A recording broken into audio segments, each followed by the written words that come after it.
August क्रांती दिनानिमित्त आज आपण या ठिकाणी अभिवादन करायला दरवर्षी येतात.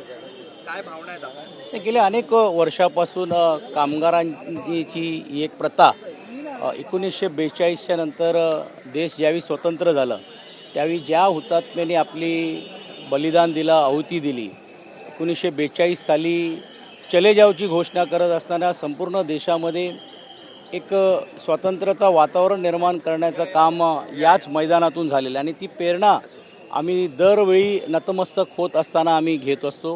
आणि म्हणून आज तुम्ही बघितलं असेल की मोठ्या संख्येने न चुकता ऊन असेल, पाऊस असेल, वारा असेल, सरकारी आले असतील, सरकारी गेले असतील, सत्तेत असलो सत्तेत नसले तरी नतमस्तक होण्याचं काम आज आम्ही या निमित्ताने कामगारांच्या वतीने आम्ही करतो आहे. आणि त्याच माध्यमातून ही प्रेरणा घेत असताना अजून या चळवळीसाठी आणि देशहितासाठी आपण पण देखील मोठ्या प्रमाणावरती योगदान करणं हे गरजेचं आहे.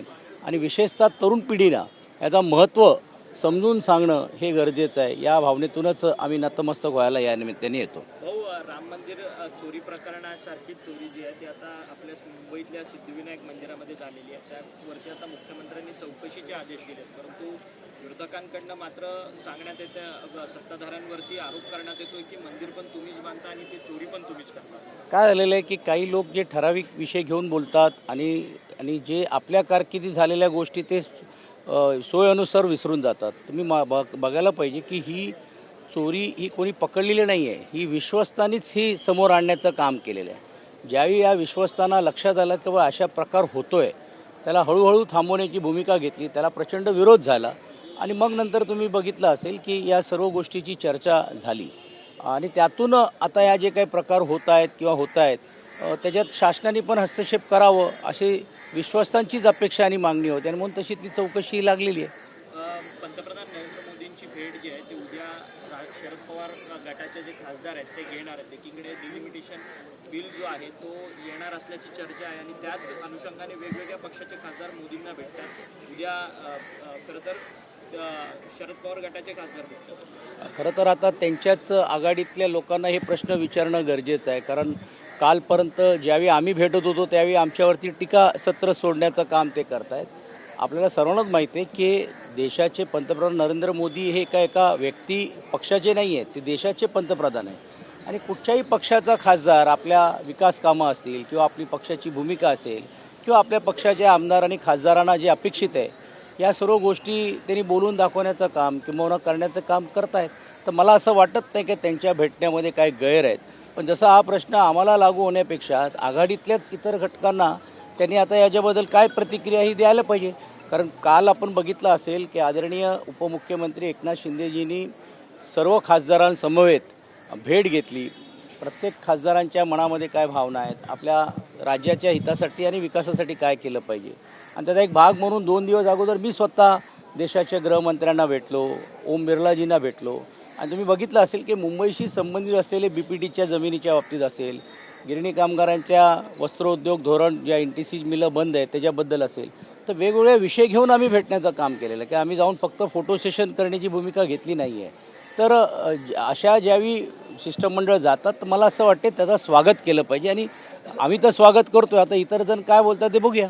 सर, लवकरच केंद्रीय मंत्रिमंडळाचा विस्तार होणार, ज्याच्यामधून शिवसेनेला विशेषतः 2 मंत्रिपद मिळेल अशी चर्चा आहे. याच्यामध्ये ओमराजे निंबाळकर यांचं नाव जो आहे तो अग्रणी घेतलं जातं. नाही, आमची तर अपेक्षा आहेत, मागणी आहेत आणि देशाचे पंतप्रधान असतील किंवा गृहमंत्री असतील हे अनुकूल आहेत. किती मिळतील काय मिळतील यापेक्षा जो सत्तेचा वाटा हा लोकहितासाठी कसं करता येईल, कोण मंत्री होणार कोण नाही होणार या सर्व गोष्टी मला वाटते पक्षप्रमुख आदरणीय एकनाथजी शिंदे यांचा तो अधिकार आहे. त्याच्याबद्दल मी प्रतिक्रिया देणं किंवा कोणी प्रतिक्रिया देणं ते उचित होणार नाही. अशी नावाची कुठची चर्चा अद्यापि आमच्याकडे नाही आहे, कारण मी स्वतः 3 दिवस दिल्लीमध्ये होतो. सर्व खासदारांचं एकमत आहे की मंत्रिमंडळामध्ये आपला जादाचा हिस्सा मिळत असताना या राज्यासाठी आपण चांगली खाते कशी आणि विकासाची मिळतील आणि देशामध्ये कसं मिळतील. आणि आज फक्त आपला पक्ष हा राज्यापुरता मर्यादित न राहता देशव्यापी करायचं असेल तर मंत्रिमंडळामध्ये चांगली लोक जाऊन संघटनात्मक इतर राज्यांमध्ये पण काम व्हायला पाहिजे अशीतली भावना आहे. मुंबई महानगरपालिकेमध्ये तुमचे मित्र असलेले अंबादास दानवे यांचं मतपरिवर्तन होत आहे का असा प्रश्नचिन्ह आहे, कारण की बुलढाण्याच्या एका संघाच्या कार्यक्रमामध्ये त्यांची मतपरिवर्तन होण्यापेक्षा त्यांचं मत ऑलरेडी आहे.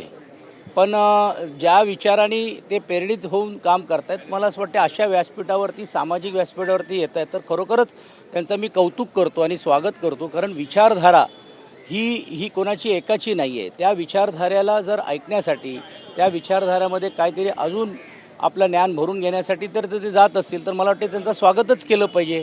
पण आता त्यांच्याच पक्षातले लोकांना काही लोक त्यांच्याबद्दल वेगळी भूमिका मांडण्याचा प्रयत्न करतील. पण तसं हे होत नाही. कारण शेवटी आपण बघितलं असेल की एका बाजूला भागवत साहेब जेनजीचे आंदोलनं कुठे होते असे म्हणणारे आज त्यांच्याच विचारांनी समजा जर ते प्रेरित होऊन ते तिकडे बसत असेल तर त्यांचं स्वागतच केलं पाहिजे. मुंबई लवकरच तुमच्या बाकावरती दिसतील का आता तुमच्या इथे? नाही, ते माझ्या बाजूच्या बाकावरतीच बसतात. म्हणजे असं नाही का नाही, कारण मी उपसभापती असल्यामुळे ते माझ्या बाजूने. आता तो त्यांचा अधिकार आहे आणि तो त्यांचा अधिकार आहे आणि इकडे आमचे नेत्यांचा अधिकार आहे. मी त्याच्याबद्दल बोलणं उचित होणार नाही. परंतु दानवेजी यांनी आपल्या कारकिर्दीमध्ये जे काम केलेलं आहे हे कौतुकस्पर्य हे कोणी नकारू शकणार नाही. आणि आज पक्षाचा एक चेहरा म्हणून घेऊन ते काम करतायत. मग ते इकडनं करू का तिकडनं करू, त्यांचं सामाजिक काम तर चालणारच आहे. मुंबई महानगरपालिका पुन्हा एकदा वादाच्या भोवऱ्यामध्ये सापडताना दिसून येतं. खरं तर नगरसेवकांच्या अटीसाठी पहिले महागड्या गाड्या आणि आत्ता हायफाय टॅब विशेषतः ॲपल कंपनीचा महानगरपालिका 237 नगरसेवकांसाठी घेणार आहे. त्यामुळे मुंबईकरांच्या करामधून उधळपट्टी होताना महानगरपालिकेमध्ये दिसून येतं. ह्या अधिकार सर्वस्वी स्वायत्ता असलेल्या महानगरपालिकेचा. पण आपण म्हटल्याप्रमाणे की एका बाजूला जर विकास कामाला आपल्याकडे निधी नाही आणि दुसऱ्या बाजूला अशा पद्धतीचा कुठचा प्रस्ताव येतो तर मला वाटते महापौर आहेत, उपमहापौर आहेत आणि तिकडचे सर्व असलेले नगरसेवक त्यात उचित निर्णय घेण्याचं काम करतील. आम्ही आमच्या पक्षाच्या स्तरावरची काय भूमिका आहे ते अद्याप आमच्याकडे तो प्रस्ताव न आल्यामुळे त्याच्याबद्दल आम्ही बोलणं उचित होणार नाही. आज 9 अगस्त क्रांति दिन के निमित्त में 1942 में जो चले जाओ की घोषणा देकर भारत में एक क्रांति लाने का काम जिन लोगों ने किया और जो वीर हुतात्मे हुए उनको अभिवादन करने का आज दिन है. और इस मिट्टी से प्रेरणा लेने का, स्वतंत्र के उन सब लोगों को अभिवादन करने का आज का दिन है. और हमने गए कि 1947 के बाद जो आज़ादी मिलने के बाद आज तक के हम लोग कामगारों की तरफ से ये अभिवादन करने की प्रथा हमारी रही है.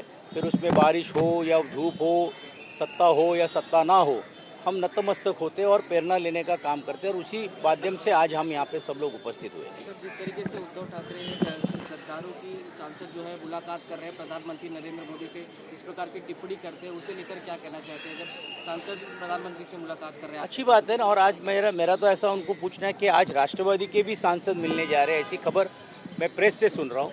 तो उसके बारे में भी उनकी क्या प्रतिक्रिया है. तो मुझे नहीं लगता है कि कोई गलत है. हर सांसद को, देश के पंतप्रधान को अपने राज्य के विषयों को, अपने मतदार संघ के विषयों को लेने का अधिकार है और वो अच्छी तरह से कर रहे हैं. सिद्धिविनायक मंदिर में सर जिस तरीके से चोरी, देखिए, आपको ये समझना पड़ेगा कि सिद्धिविनायक की चोरी ये किसी ने बोलकर नहीं की. वहाँ के विश्वस्तों ने ये बात सामने लाकर जिस तरह से जो वहाँ के कर्मचारी कुछ गलत काम कर रहे थे उनको रोकने का काम किया. और अब मुझे लगता है राज्य सरकार ने इसमें चौकसी की घोषणा की है तो सब आगे जो भी कुछ है वो सब स्पष्ट होगा. धन्यवाद. थँक्यू. चला.